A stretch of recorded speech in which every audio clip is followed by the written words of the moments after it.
Welcome to Time 24/7 Headlines.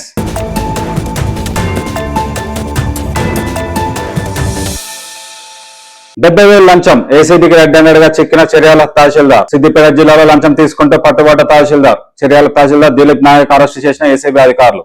నాలా conversion కోసం 70,000 demand చేసినట్టు ఆరోపణ.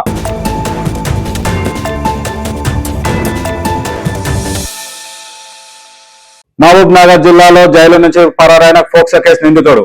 మైనర్ బాలికను ప్రేమించి పెళ్లి చేసుకున్న కిషోర్ రెడ్డి. బాలిక తల్లిదండ్రుల ఫిర్యాదుతో ఫోక్సో కేసు నమోదు. టవల సాయంతో జైలు నుంచి జంప్.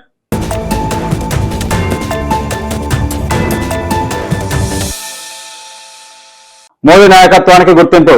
ప్రయాణిక ఇండోనేషియా అత్యున్నత పౌర పురస్కారం. భారత్ ఇండోనేషియా మధ్య రక్షణ, వాణిజ్య సహా పలు రంగాల్లో కీలక ఒప్పందాలు.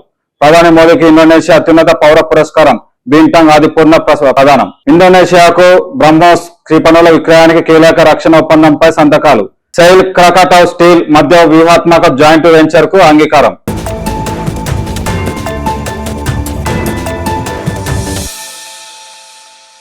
గుజరాత్ హైకోర్టు సంచలన తీర్పు. 38 మందికి మరణ శిక్ష, 11 మందికి యావజ్జీవ శిక్ష కొనసాగింపు. 2008లో జరిగిన పేలుళ్ల ఘటన 56 మంది మృతి, 246 మంది గాయాలు.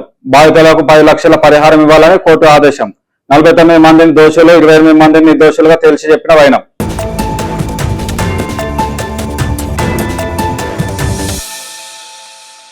ఏఐ వినియోగంలో దూసుకెళ్తున్న భారత్ కంపెనీలు. కానీ 20% మంది ఉద్యోగులు ఏఐకి సిద్ధమన్న గ్రైండిల్ నివేదిక.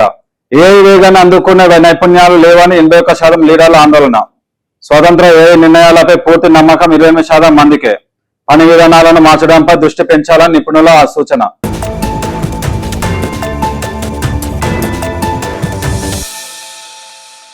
నీటి వాటా కోసం ఎంతకైనా తెగిస్తాం. భారత్ కు పాక్ సైన్యం వార్నింగ్. సింధు జలాల వాటా కోసం అన్ని చర్యలు తీసుకుంటున్నాం.